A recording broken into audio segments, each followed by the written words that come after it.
The first thing Dex noticed about her was that she was too big to fit through the airlock door. The second thing he noticed was that she was dying. He'd been on the night rotation at Way Station Kessler 9 for 14 months, which meant 14 months of fixing the same 3 air scrubbers, patching the same microfractures in Corridor J7, and arguing with the vending unit in the break room that had developed an opinion about who deserved a protein bar. Night rotation at Kessler 9 was the assignment you got when command didn't know what else to do with you, too competent to fire, too contrary to promote. Dex had made his peace with it. He liked the quiet, he liked working alone. He liked that nobody bothered him between 2100 and 600, and that the only sound most nights was the low hum of the ventilation system and the occasional groan of the station's old hull contracting in the cold. He did not like the emergency beacon that lit up the external dock panel at 2:18 on a Tuesday. He almost didn't respond. Almost. He stood there for a full 12 seconds in his worn-out utility boots, coffee in one hand, patch kit in the other, staring at the blinking amber light the way you stare at a complication you didn't ask for. Then something in him, the thing he could never quite kill, no matter how many remote postings he took, made him set down the coffee. The external airlock showed a life sign reading on the dock sensor. 1, faint, failing. He cycled the lock. What came through was not what he expected, which was already saying something, because Dex was not a man prone to expectations. He'd seen plenty of alien species come through Kessler 9 in 14 months, traders, transit passengers, the occasional bureaucrat from the compact making inspection rounds with that particular expression bureaucrats across all known species shared, the one that meant they had never once fixed anything themselves and intended to keep it that way. He'd seen Veth, who were tall and translucent and breathed methane through external gill slits. He'd seen the four-legged Morkai traders with their cargo harnesses and their deep, subsonic voices. He'd seen a Drell diplomat once, for about 6 seconds, before the diplomatic detail swept the Drell away and told Dex to go fix something. He had not seen anything like this. She was close to 3 meters tall, which was the first problem, because the airlock was designed for human clearance. She'd come through sideways, or tried to, and the result was that she was wedged diagonally in the threshold, one massive shoulder plate jammed against the frame, her lower body still half in the lock. Her armor, and it was armor, not a suit, not an exoskeleton, real battle plate, was the color of old carbon scoring, black-gray and layered like geological strata, each plate overlapping the last with a precision that made Dex think of the laminated composite panels he sometimes sourced for hull repairs. It was extraordinarily well made. It was also ruptured in 3 places, and through those ruptures, something the color of dark amber was seeping. She was bleeding. Her face, if you could call it a face if the word even applied, was visible through a cracked visor, wide set, flat nasal structure, eyes closed. Her jaw was slightly open, and Dex could see that her teeth were something between ceramic and bone, layered, double-rowed. She had 4 arms, he noted. 2 were folded awkwardly under her body. One had reached out, apparently in a last-ditch effort to brace against the deck plating, and the fingers, she had 7 on each hand. He counted without meaning to. It was just the kind of thing his brain did, had scratched shallow grooves in the metal. The 4th arm was gone from just below what he estimated was the elbow joint. The beacon she'd triggered was attached to her chest plate. It had been activated manually. Whatever had happened to her, she'd had just enough left to find the nearest station and pull the cord. Dex put down his patch kit. He picked it back up, because he was going to need it actually. He got her free of the airlock, which involved 40 minutes of work, a hydraulic pry bar, removing 2 sections of the door frame, and language he hadn't used since his pre-posting days, and dragged her, section by section, to the maintenance bay. It was the biggest clear space on the station, bigger than the med bay, which was about the size of a large closet and had last been properly stocked during the compact administration 3 years ago. He used a cargo lifter to get her onto the central workbench, which he'd cleared by the simple expedient of sliding everything on it onto the floor. Then he stood there and breathed for a second. He was a station maintenance technician. His qualifications were general systems repair, atmospheric management, hull integrity, basic medical crew first aid certification, level 2, and an additional sub-certification in small vessel drive systems that he'd gotten because he'd been bored one particularly bad winter on a posting in the outer Medari systems. He was not a doctor. He was not a xenobiologist. He did not know what species this was, what her biology was, what those amber fluids were, or what function they served, or whether the things leaking out of her were supposed to be leaking. He knew she was dying, though. That much read across species lines with perfect clarity. The way the breath came, irregular, shallow, with a wet sound underneath that he recognized from the one time he'd watched a man take a chest wound on a colony posting a decade ago, told him everything he needed to know about urgency. He opened his patch kit. He opened the medical cabinet. He opened his personal locker, because he kept a secondary kit there that was better stocked than the official one. He laid everything out on the side bench with the neat, unhurried precision of a man who knew that panicking was a waste of motion. He organized by probable use.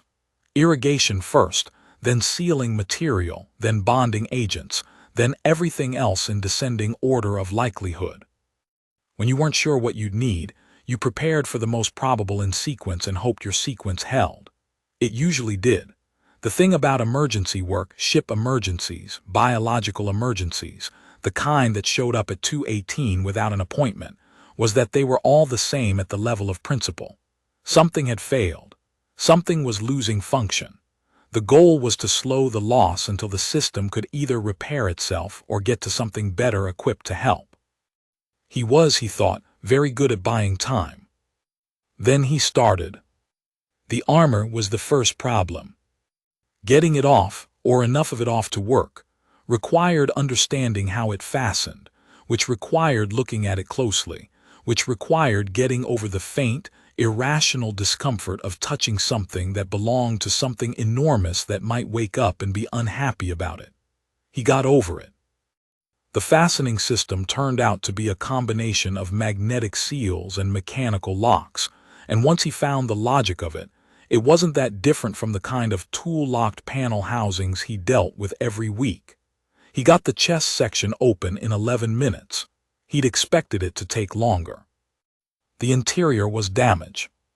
The chest cavity, which was structured differently from a human torso, the organs seemed more centralized, clustered in a way that reminded him of systems architecture more than anatomy, a core with redundancy branches, had taken what looked like penetrating fragmentation. Multiple entry points. Whatever had done this had been both close and violent. There was debris in there, small irregular pieces of something metallic that had partially cooked from the heat of penetration. Dex did not think about what he didn't have. He thought about what he did have. He had a surgical irrigation kit, expired, technically, but irrigation didn't expire in any meaningful way. He had wound packing material designed for humans that he didn't know would work but would do something. He had a tissue bonding agent that was rated for use on 4 of the 7 major bipedal species classifications, and he was going to work on the assumption that this species was close enough to one of the 4.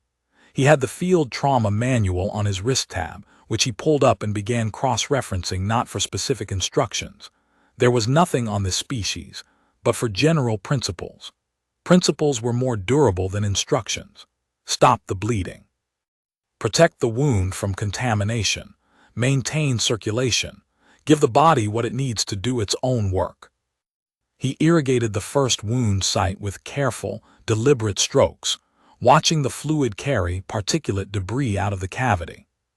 The amber blood, if that was the right word, had a different viscosity than human blood, thicker, more adhesive, which was both a problem and a possible advantage. It wanted to clot. He could work with something that wanted to clot. He packed the site with the wound material and watched what happened, which was, the material darkened and the amber fluid slowed. Not stopped, but slowed. That was enough to move to the second site. The second site was deeper. The penetrating fragment had traveled, which he confirmed by probing gently with the smallest tool in the kit. A narrow fiber-optic scope designed for inspecting hull fractures in tight spaces, which was absolutely not its intended medical application, and which he used anyway because it was what he had. The fragment or fragments he saw now, it was multiple small pieces, were visible at the end of the probe's light. He switched to a pair of extraction tools, the kind designed for retrieving small components from narrow panel housings, and worked carefully and slowly, and told himself the entire time to slow down further, because hurrying was how you missed things and he could not afford to miss things. He got them all. He believed he got them all. He would never be fully certain, and that uncertainty would live in the back of his head for the next 6 days, but he irrigated again, and the scope showed clear cavitation, and he sealed the site and told himself. That was what he could do.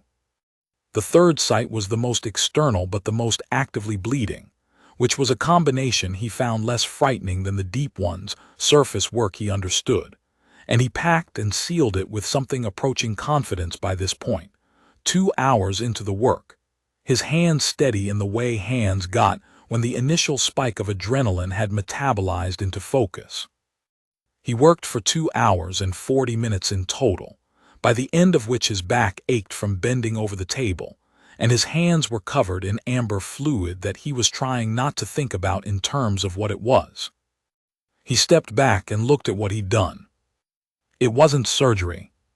It was more like what you did to a ship when you couldn't get it to a proper dock, field repairs, improvised, ugly, but potentially sufficient to hold until something better came along. He'd addressed the 3 rupture points in the chest plate. He'd cleaned the wounds as best he could with what he had. He'd gotten the fragments out, all of them, he thought, though he had a small anxiety about that in the back of his mind. He'd sealed the surface layers with the bonding agent. He'd set up the station's portable monitoring unit, designed for humans, but vital signs were vital signs, and calibrated it to alarm if her respiration dropped below a threshold he'd set based on guesswork and the sound of her breathing. Then he went and made fresh coffee, because there was nothing else to do and he needed to think. He drank it standing in the doorway of the maintenance bay, watching the alien warrior breathe on his workbench, and he thought about what the right thing to do now was. He should, technically, report this. Any non-crew biological aboard the station required a filing with the Compact Way Station Authority within 6 hours of arrival. He looked at the time. He had 4 hours and 20 minutes. He drank his coffee. The thing about the Compact Way Station Authority was that they were, in his experience, extraordinarily good at responding to filings with lengthy procedures, and not particularly good at anything else. By the time he filed, they received the filing. They routed the filing to the appropriate department. The appropriate department assigned it to a junior analyst. The junior analyst sent it back for clarification, and the clarification cycle ran its course. The person in front of him would either be dead or recovered on her own timeline with no input from the CWA at all. He poured the rest of his coffee down the sink. He went back into the maintenance bay and checked the monitor. Her respiration was steadier, still not regular, not anything he'd call stable, but the wet sound had diminished. The amber fluid had stopped spreading. He sat down on his work stool. He had not asked for this. He had taken the most inconsequential posting available specifically so that he would not have to deal with situations like this. Situations with stakes, situations with consequences, situations that required him to be fully present and competent and engaged. He'd been very deliberate about building a life with none of those things in it. He looked at her. 3 meters of battle-plated alien warrior, reduced to lying still on his workbench, breathing in shallow increments, kept alive by 2 hours of improvised work by a man who had tried very hard not to be the person capable of that work. He supposed irony was a universal constant. He stayed. She woke at 6:47, which was 17 minutes before Dex's shift technically ended, and Dex could say with complete honesty that he had been awake for all of that time, not because he'd been watching her, but because the monitor had been alarming intermittently, and because he developed a theory about the second rupture point seal that he wanted to keep an eye on. He knew she was awake before she moved, because the quality of her stillness changed.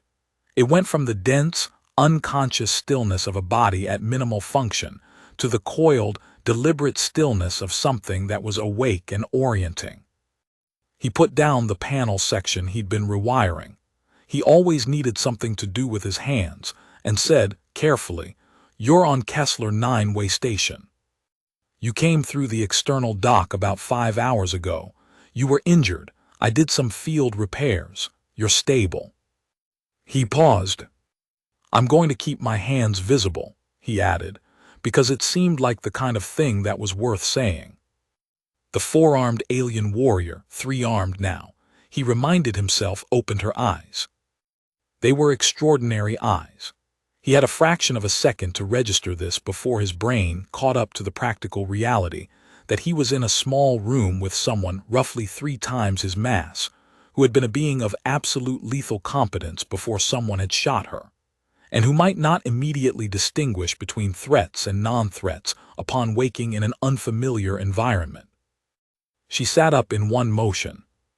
Not slowly, not cautiously, just up, immediate, a single controlled movement that told him more about what she normally was than anything else he'd seen so far. The monitoring leads pulled free. The alarm went off. He reached over and silenced it without looking away from her. She looked at him, her eyes dark amber, matching her blood, wide-set, with a depth of focus that he found obscurely uncomfortable, like being looked at by something that saw differently than he saw, moved over him with an assessment that took about 3 seconds and probably cataloged more about him than he'd managed to learn about her in 5 hours. Then she looked at her missing arm. The silence lasted 4 seconds. "You didn't do that," he said. "That was done when you came in." I wouldn't have had the tools, and I don't know enough about your biology. I sealed the site to prevent further fluid loss. But the arm—" "I know," she said. Her compact standard was accented but clear. He hadn't been sure she'd have it. He'd been prepared to work through the station's translation software, which was slow and approximate in the best of circumstances. "You stabilized the chest wounds," she said. "It wasn't a question." "I tried. It's field work. I'm not a doctor." She looked at him for another long moment. Then she looked around the maintenance bay, the workbench, the scattered supplies, the tools, the removed sections of her armor stacked neatly in the corner, and something in her face did something he couldn't quite name. "You stacked the armor," she said. "It was in the way. You removed it properly, in the correct order. I figured out the fastening system. It took a few minutes." She looked at him again. "The correct order of removal requires training. Our armorers train for it." "I just looked at how it went together," he said, and then felt vaguely self-conscious about it in a way he couldn't fully explain. She said something that wasn't compact standard, a short phrase in her own language, the consonants deep and clicking in a way that his ears registered as music, and his brain registered as incomprehensible. Then she said, in standard, "What are you?" "Station maintenance technician," he said. Dexter Orrin Cahill if you need the full name. I've been posted here for 14 months. Night rotation." She considered this. "You are a repair person." "Yes." "For the station." "Yes." "And you repaired me." He thought about this for a moment. "More or less," he said. "What does more or less mean?" "It means I address the immediate problems to the best of my ability with the tools available. Whether the repairs hold depends on factors I don't have full visibility into. I don't know enough about your physiology to know what your baseline function looks like, whether the tissue bonding agent I used will hold as well for your biology as it does for the species it was designed for, whether there's anything I missed." He paused. "It means I did what I could. I'm fairly confident it's enough." "I'm not certain." She looked at him. The assessment in her eyes had shifted. The first sharp scan of a warrior orienting in an unknown environment had settled into something more deliberate, more layered. "You are honest about your uncertainty," she said. "Seemed like important information for you to have. Many beings in your position would project more confidence. Many beings in my position aren't responsible for what happens to you if the confidence was wrong," he said. "I'd rather you know what I know and what I don't know. Then at least we're making decisions from the same information." She was quiet for a moment. "That is a rational position," she said. "It's also just accurate," he said. "I prefer accurate." Her name was something that Standard rendered as Vireshka, though she told him this was a reduction of something longer and more complex that referred to her bloodline, her rank, and several events he would not have context for. She told him this the way someone tells you a procedural fact, without apparent expectation that he would understand it or that it particularly mattered. What mattered, he gathered over the following hours, was the rank part. She was a warrior. This was already obvious, but not just the word she used and then translated was something closer to champion or singular or first. She was the first of something, the foremost. He searched through his general knowledge, which was decent, because he read constantly and had a lot of time for it, and pulled up what fragments he knew about the Viresh species, which were not substantial. Compact records indicated a mid-sized star nation in the outer rim, militaristic, private, rarely engaged in compact trade or politics, occasionally mentioned in conflict reports. The phrase he'd seen most often in those reports, when he thought about it, was overwhelming force. "You were in a battle," he said, "not a question." "A boarding action," she corrected. "We were taking a vessel. There was an ambush within the arm. Before, 3 days ago on the approach, it was a fair trade." She said this flatly, without apparent concern, as if arms were a reasonable currency. "And the chest?" She was quiet for a moment. "That was not a fair trade." He understood, from tone rather than words, that she was telling him it had nearly killed her. The flatness of her voice when she said it was the flatness of someone who has very recently been in the country of death and is still close enough to feel its weather. "Who was on the ship you were boarding?" he asked. "That is not information for this conversation." "Fair enough." He handed her the station's water supply.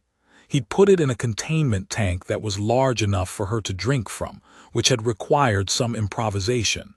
And she drank, and he sat on his work stool, and for a while neither of them said anything. "Why did you not call for compact authority when I came through?" she said finally. "I had a 6-hour window." "The window is past." He looked at the time. "Yes. You chose not to report me." "I was busy." She looked at him. He had the feeling that she was very good at telling when someone was lying, and also that his lie was transparent enough to be insulting, and also that she had decided not to press it, which told him something about her that he filed away. "You are in violation of compact regulations," she said. "Frequently," he said. "The vending unit in the break room has been operating on a non-standard dispensing algorithm I modified for 8 months. The CWA would have opinions about that too." Something happened to her face. He wasn't sure it was a smile. The musculature was different. The expression had a different architecture than what he was calibrated to read, but it was something. A softening, a shift. "You are a strange creature," she said. "I've been told. Humans are not known for healing enemy combatants." "You weren't an enemy combatant. You were a life sign on my dock panel." She studied him. "You did not know what I was when you opened the airlock." "No. You did not know if I was a threat. You were dying. Threats have to be alive to be threats. He paused. That sounded more philosophical than I meant it. She was quiet for a long moment. Then she said, "There are warriors across 12 systems who would find it significant that you did this." Significant how? The Vairesh do not receive care from enemies. We do not permit it. To accept aid from an adversary is considered a diminishment. She paused. I was unconscious when you aided me. I could not prevent it. Right. You were therefore able to save my life without requiring my consent, because I had no capacity to refuse. She paused again. I have been considering how I feel about this. How do you feel about it? I am uncertain, she said, and he had the sense this was not a thing she admitted often. She stayed for 6 days, because she had nowhere to go and no way to get there. Her ship, the vessel she'd arrived on, he eventually understood, was not the ship she'd been boarding, but a single-pilot scout she'd used to escape whatever had happened, was in no condition to fly. This he discovered when she told him, and also confirmed independently when he went and looked at it, which was something he did because looking at broken things was a reflex he couldn't suppress. The scout was a remarkable machine. Even damaged, one drive array completely blown, the navigation system essentially melted, the hull in 4 places perforated in a way that had been sealed with what appeared to be improvised patch material from the ship's own internal components. It was remarkable. The engineering was layered, redundant, efficient in a way that made him think of the best human military designs he'd seen, and then go a step further. Whoever had built it had thought very carefully about how something could fail and still function. He went back to the maintenance bay. I can fix your ship, he said. She looked at him from where she'd been sitting. She spent most of her time sitting, which he'd understood was not her normal state, was in fact something that cost her, that the stillness and the recovery were both a discipline she was applying to herself. You are a station maintenance technician, she said. The drive array needs a new induction coil. I have 3 in storage because the station's secondary drive backup takes the same type, and I overstock because supply runs are irregular. The navigation system is more complex, but I've done nav system reconstruction work before. The hull is straightforward. She was looking at him with that 3-second assessment look. You have done navigation system reconstruction. On my previous posting, small vessels mostly, I was overqualified for the posting, so I supplemented with drive system certification. Why are you here? She said. This station, why? It wasn't really a question about Kessler 9 location in the supply route network. He knew that. He considered how to answer it. Preferred it, he said, which was true in the same way that most things he said were true, accurate as far as they went, covering considerably less ground than the full answer. She looked at him for a long moment, then she said, fix the ship. I'll need access to the engineering sections, and I'll need you to tell me if any of the systems have species-specific configurations I should know about before I touch them. I will tell you. He fixed the ship. It took 4 days. She spent most of those 4 days watching him work, which was disconcerting at first. Being watched by 3 meters of gradually recovering warrior had a quality of attention to it that was difficult to ignore, and then became simply a feature of the work environment, like the ventilation noise or the way the lights in the maintenance bay flickered slightly when the secondary grid was running at high load. On the first day of the repair work, he mostly worked in silence, and she mostly maintained a silence of her own, and the only sounds were his tools and the scout systems cycling as he probed them. Occasionally she would say something, a brief clarification about a system's configuration, a warning about a component that had a non-standard power draw, and he would listen and adjust, and neither of them made anything of it. On the second day she began asking questions. Not about the work, she understood the work. He got the sense she understood it better than she let on, but about other things. About the station. About compact regulations and why they existed and which ones he followed and which ones he didn't, and what his reasoning was for the difference. About his posting history, which he gave her in simplified form. About Earth, which he also had to simplify, because Earth was not a thing you could explain in the context of a ship repair project. On the third day, she told him something about the virus without him asking, and he understood this was significant. "We do not share information about our methods," she said. They were in the scout's cramped forward section, her sitting cross-legged. She was flexible in a way that struck him as inconsistent with a being her size, though he supposed he had no reference for what was normal, watching him work on the navigation reconstruction. "We are known for that. Information about how we operate, how we train, what we have survived, we keep these things close." "Makes sense," he said, not looking up from the nav panel. "I am telling you this because you should understand what it means that I am speaking to you as I am." He did look up then. She was watching him with that quality of attention that he decided was simply how she engaged with things she was genuinely interested in, full, still, without the social lubrication that most species use to soften direct regard. "I'm listening," he said. "We have a concept," she said. "In our language, a rough translation would be something like, the witness who holds you.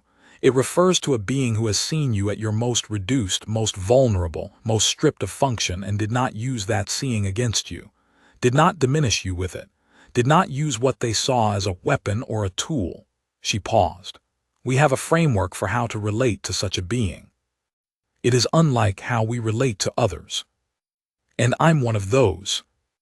You have seen me in conditions that I would not voluntarily allow any being to see," she said. "You did what you did with what you saw, so yes."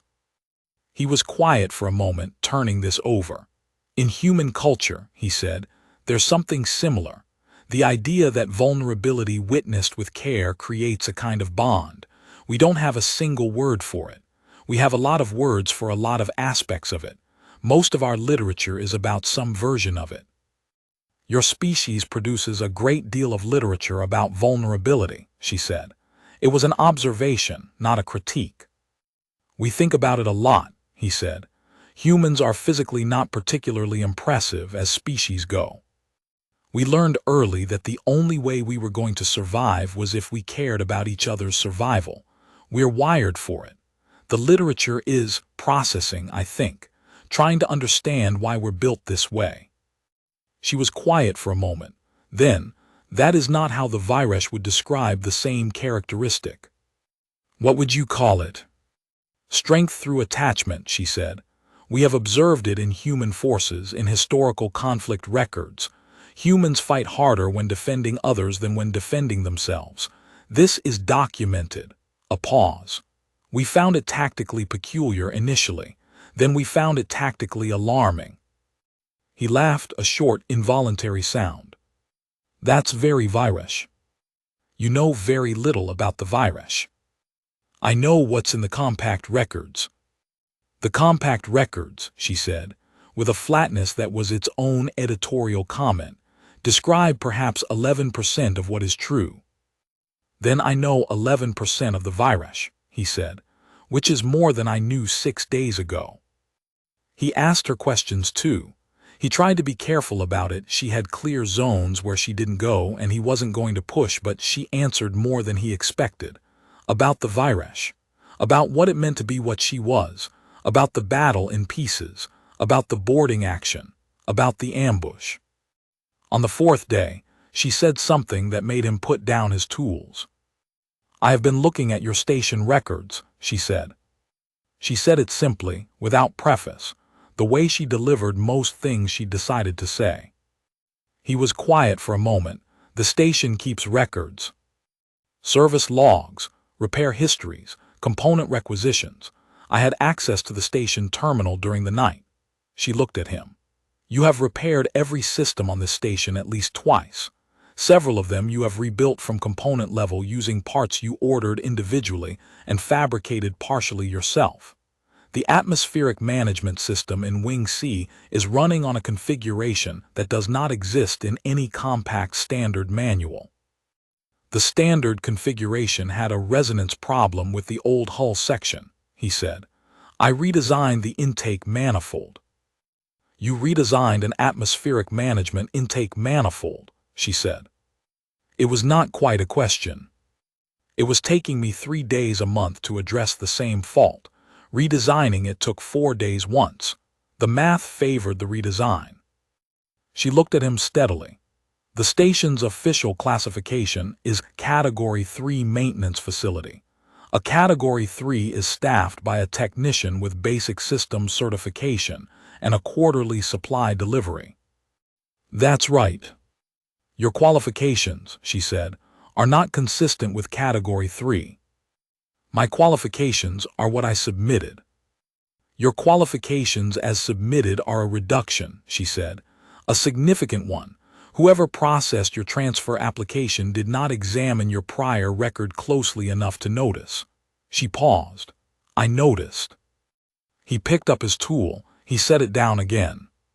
He looked at the far wall of the Scouts' engineering section, which was about 8 inches of alloy between him and the honest conversation he'd been half expecting for 6 days. I chose what to submit, he said. Yes, you have built a very small box, she said, and placed yourself inside it. You have then proceeded to expand the interior of the box considerably because you are not capable of living in a genuinely small space. She paused. The redesigned intake manifold, the non-standard drive backup stocks, the secondary medical kit in your personal locker, which was better equipped than any Category 3 standard issue I have seen. The navigation system reconstruction you are currently performing, which requires qualifications 2 classification levels above what you submitted. She looked at him. You are not hiding here, Dex. You are maintaining the appearance of hiding while continuing to be yourself. He was quiet for a long moment. I know, he said. She asked her questions too. He tried to be careful about it. She had clear zones where she didn't go and he wasn't going to push, but she answered more than he expected. About the virus. About what it meant to be what she was. About the battle in pieces. About the boarding action. About the ambush. She had gone in alone, he eventually understood. The scout, the single approach, the boarding, she had done this alone because that was what she was. The foremost. The one who went first, who went in when others could not go in, who solved through personal force what could not be solved through numbers. She had done this for over 30 years of continuous campaign. He thought about that. 30 years of going first into rooms that should have been fatal. Does it get quieter? He said, one evening on the 4th day, sitting on the floor of her Scouts' engineering section with half the nav system in pieces around him. The fighting. She thought about this. She'd gotten better at pausing before answering him, which he took to mean she'd decided his questions were worth pausing for. No, she said. The ability to function within it improves. The sound remains. That sounds honest. I am always honest, she said. About things that matter. A pause. About things that do not matter, I am occasionally diplomatic. He laughed. He hadn't expected to. She looked at him, that expression again, the one that wasn't quite a smile but occupied the same territory, and something between them shifted slightly, like a system recalibrating. On the 5th day, she woke before him. He'd been sleeping in the maintenance bay, on a cot he'd pulled in from the crew quarters, because the monitor was still running and he wanted to be close to it, and he found her standing in the external corridor, looking at the stars through the observation port. He stood next to her. He didn't say anything. Neither did she for a while. I sent a signal, she said, on the 2nd day while you were working. To my people. Okay. They will come. Okay. She turned to look at him. You are not alarmed. Should I be? A virus recovery force arriving at a compact way station is not typically a circumstance that proceeds without complication. I'll file the appropriate paperwork, he said. I'm very good at paperwork, the kind that makes things technically correct while conveying the minimum possible information. The thing that was close to a smile was clearer now than it had been. He was getting better at reading her. "You filed nothing when I arrived," she said. "I filed nothing when you arrived," he agreed. "My people will ask you questions. I'll answer them. They will want to know why a human repair technician on a remote station chose to save the life of a Virish warrior when the easier course was to let the dock seal on the other side. I'll tell them I didn't want to clean up the mess," he said. "The outer lock is already damaged from getting you through. An unaddressed biological situation on top of that would have created a real paperwork problem." She turned back to the stars. "You will tell them the truth," she said, "even if you dress it in other words." He didn't answer that. "You saved my life," she said, not making him confirm it, just saying it. "Because it was there to be saved." Something like that. "Among my people, this creates an obligation. You don't owe me anything." "That is not how our obligations work," she said. "It is not about owing, it is about what is real. You have become real to me, Dexter Oren Cahill, in a way that creates a weight between us." She paused. "This weight does not go away." He didn't know what to say to that. He looked at the stars. "The arm," she said, "you could not have saved it." "No, I thought about it. But without knowing your vascular biology well enough, trying to address it would have risked." "You made the correct decision," she said. "It was already dead. What you preserved was the rest." She looked at him. "You made the correct triage decision for a species you had never treated, with tools not designed for that species, alone in the middle of the night." "I read the principles," he said. "The general ones: stop the bleeding, protect the wound." "Dex," she said. He stopped. "Accept what you did," she said. "Do not make it small." He didn't say anything. "I have commanded warriors for 3 decades," she said. "I know competence when I see it. I know courage when I see it. I know the difference between someone who performs those things and someone who simply is them." She held his gaze. "You did not perform anything. You saw what needed to be done and you did it. That is rarer than you know." The stars were very bright tonight. The station was in a region with low dust density, which made for good observation. He'd appreciated it for 14 months and never said so to anyone. "Why this posting?" she said, not the same question, a different version of it.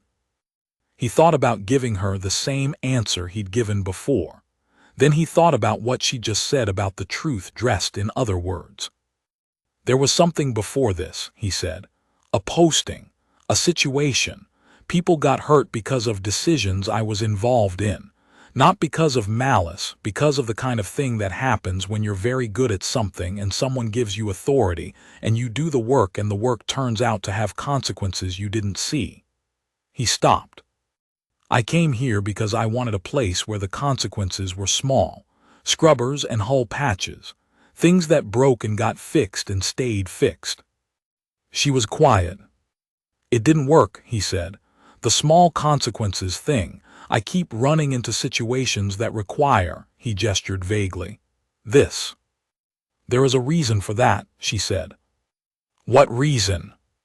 "You are the kind of person who runs into those situations," she said.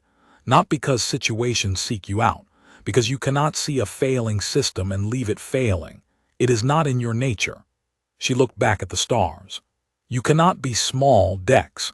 You tried for 14 months and managed a good impression of it, and then something flew through your airlock and you were simply yourself." He didn't have a response to that. He stood with it. "I made decisions," he said after a while. "On that previous posting. Fast decisions under pressure in a situation where the information was incomplete. The decisions were the best I could make with what I had. People still got hurt." "Yes," she said. "That's it, just yes." "What else would you like me to say?" She turned to look at him. "That it wasn't your fault. You have been telling yourself that for how long?" 5 years. And it hasn't worked, she said, because it is not quite true and you know it. Your decisions contributed to outcomes you did not intend. This is real. The fact that the decisions were the best available ones is also real. Both things are true. She looked back at the stars. I have made decisions in the field that contributed to deaths I did not intend. I have spent no time in remote postings avoiding the memory of them. I have spent time asking what I would do differently. Then I implemented what I learned. That is all there is. That seems very clean. It is not clean, she said. It is simply the only functional approach. Punishing yourself by becoming small does not restore the people who were hurt. It only removes you from further usefulness. She paused. I tell you this not to dismiss what you carry. I tell you this because you are currently choosing to waste something that should not be wasted. The stars were very bright. He'd noted it before. He noted it again. Your ship will be ready tomorrow, he said finally. I know. Will you be ready? She turned to look at him. Something passed across her face that he couldn't name, a landscape of something she was carrying that she had not brought into the light of this conversation, some corresponding weight to the one he just set down. Yes, she said, I will be ready. A pause. What I do next will be harder without the arm, but the Viresh have methods for such things, adaptations. We have lost parts of ourselves before and learned to be formidable in the new configuration. She looked at her arm, the sealed site where the fourth had been. I was planning a campaign. 3 months of work, 2 years in planning. The ambush has complicated the timeline. She was quiet for a moment. The intelligence that allowed the ambush came from somewhere. I intend to find it. Of course you do, he said. The thing that was close to a smile crossed her face. You say that as if you find it predictable. You've been unconscious for less of the last 6 days than I assumed, he said. You've been thinking about it the entire time. I was also thinking about the nav system reconstruction, she said. You replaced the tertiary guidance matrix before the primary calibration sequence. That is an unconventional order. The primary was locked to a corrupted baseline, he said. Replacing it first would have just reset to the same corrupt state.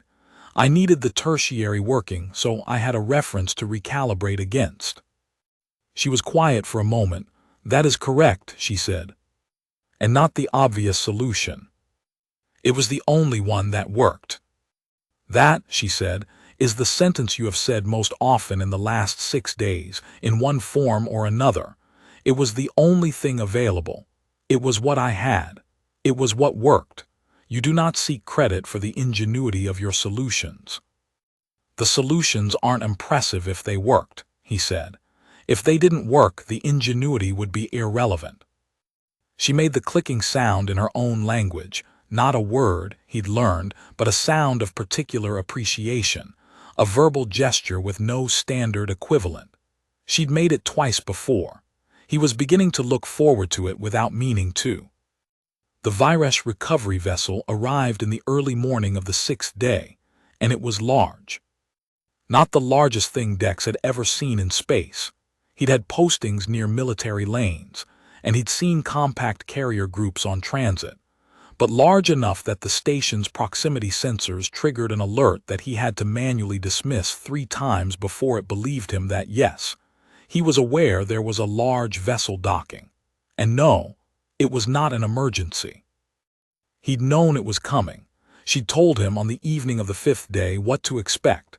She described the vessel's class, its configuration, what the approach would look like on his sensors. She told him, without being asked, how to behave when they came through. Do not make yourself small, she'd said.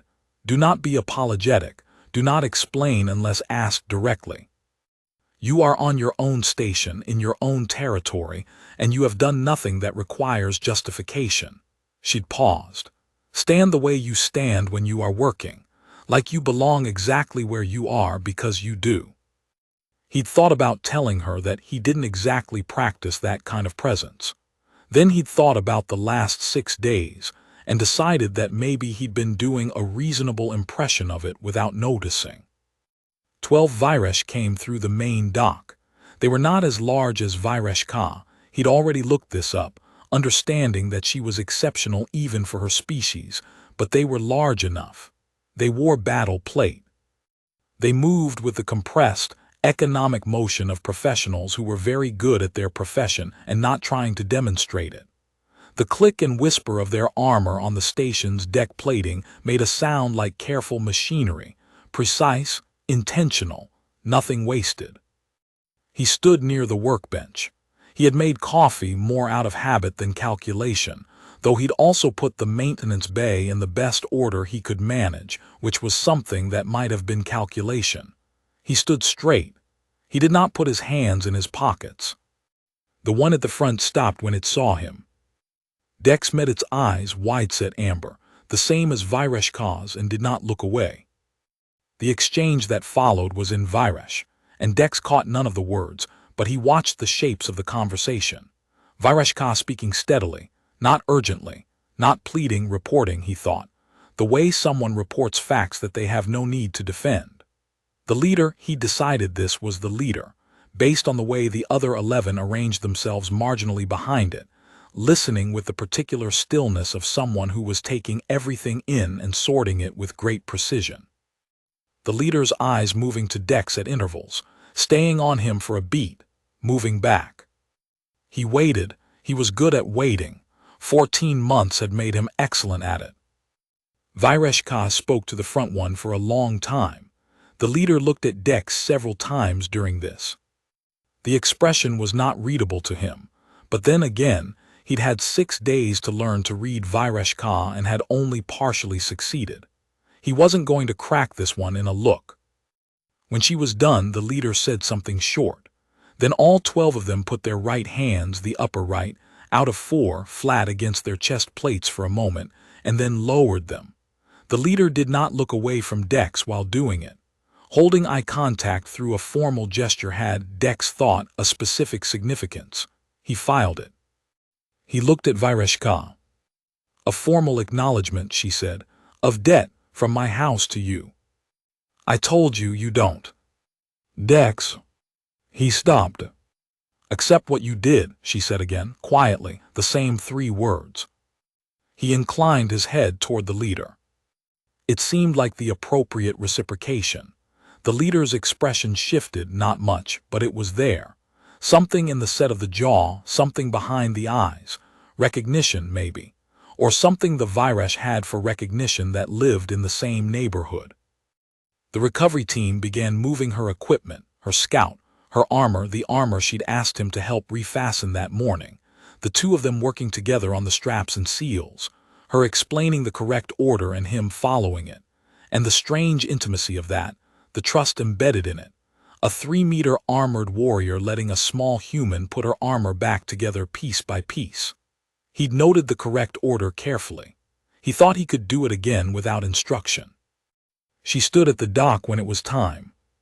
The compact authority will receive a message, she said, from my house, describing the assistance provided at this station.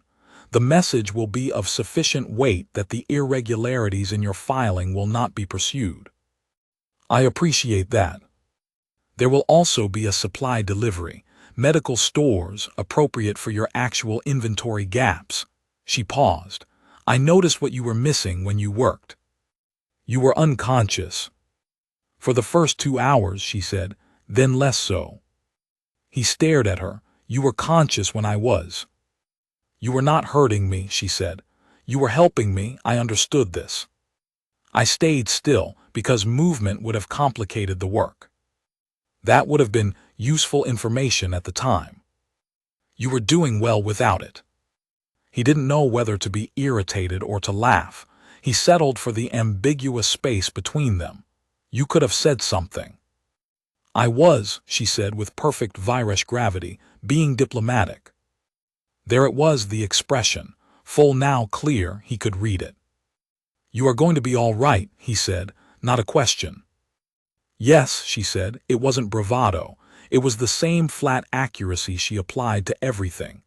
The chest wounds are clean. The tissue bonding held better than it had any reason to. The arm, she paused. is a loss I will address in the way we address such things. There are alternatives. She looked at him. I have been in worse condition. That's both reassuring and alarming. You will receive a communication channel, she said. My designation. You may use it if you need something, or if, she paused again. It was a new kind of pause, not the considering kind but the other kind, the kind that covered something she was deciding whether to say. Or if the small consequences become insufficient, she said, and you need the other kind. He looked at her. You have been trying to be small, she said, and you have been failing, and you have been failing alone, which is a waste. She held his gaze. You are not built for isolation. You are built for difficult rooms. He opened his mouth. He closed it. I have commanded warriors, she said. I know what I'm looking at. The dock signal ran. Her recovery team was ready. She held out her upper right hand, not the way the leader had done it, flat against the chest, but open, extended, the 7 fingers spread slightly. An offer. He had no idea what the correct response was. He put his hand against hers. His looked very small next to it. Her fingers closed briefly without pressure, a contact rather than a grip, a different kind of acknowledgement. Dex, she said. Vyreshka. Do not be small, she said.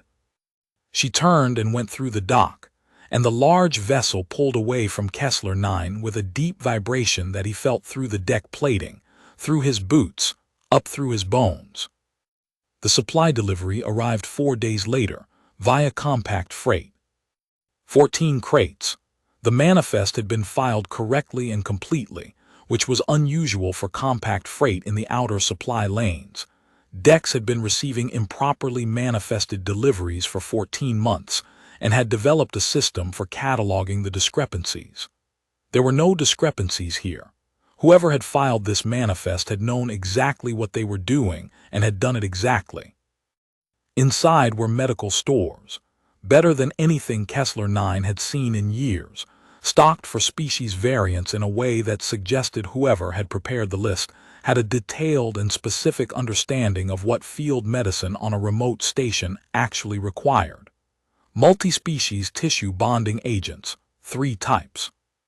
A xenobiological field reference that covered 47 species classifications, including one he had to look up and then confirmed was the Viresh. An irrigation kit, not expired.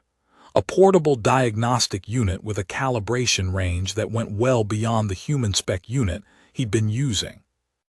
It was, he thought, the most precisely useful thing anyone had ever sent him. There was also, at the bottom of the 14th crate, something that wasn't on the manifest. A small metal object, palm-sized, made of the same dark material as Viresh battle plate, precisely machined, with a clasp that he turned over in his hands for a moment before he understood it was meant to be attached to something. A patch, maybe. A tab. An identifier. He sat with it for a while. He didn't know enough about Viresh culture to know exactly what it was, though the care with which it had been made, the same care that went into every piece of that battle plate, the same layered precision, told him that it was not a small thing. He thought about what she'd said, about weight between people, about what becomes real. He clipped it to his tool belt. He was in corridor J7, 3 hours later, crouched over the seal patch he'd been putting off for a week, when the communication channel pinged for the first time. A text notation, in compact standard, in a concise form that he was already, somehow, learning to read as a specific voice. He recognized it the way you recognize a sound you've only heard once but that left a mark. Chest site clean, your work holds. He read it twice. He thought about the 2 hours and 40 minutes in the maintenance bay, the tools that weren't meant for this, the amber fluid on his hands, the moment he'd sealed the last site and stepped back and made himself believe it was enough. He typed back, glad to hear it. He put the wrist tab away. He stood there for a moment in corridor J7 with his patch kit, and the low hum of the ventilation system, and the occasional groan of the hull. And he thought about 14 months of carefully accumulated quiet, and he thought about what it took to unpack that quiet and find that it was less than he'd needed it to be. Then he looked at the channel indicator, and he looked at the hull patch, and he looked at the year's worth of draft report that had been sitting in his personal files, and he understood that he was done with small consequences. Not because he decided to be, exactly. Because he was no longer able to pretend that the decision hadn't already been made for him, somewhere in the 2 hours and 40 minutes of a Tuesday morning, when something impossible had come through his airlock, and he had simply been himself. He filed the report, the real one. He didn't dress it in other words. Then he fixed J7, because the hull wasn't going to seal itself, and because whatever came next, this station was still his, and it was going to be running correctly when he left it. The ventilation hummed. The stars outside the observation port were very bright and very close, and the station moved through them the way stations do, slowly, steadily, bearing weight. He clipped his tool belt tighter. He started work.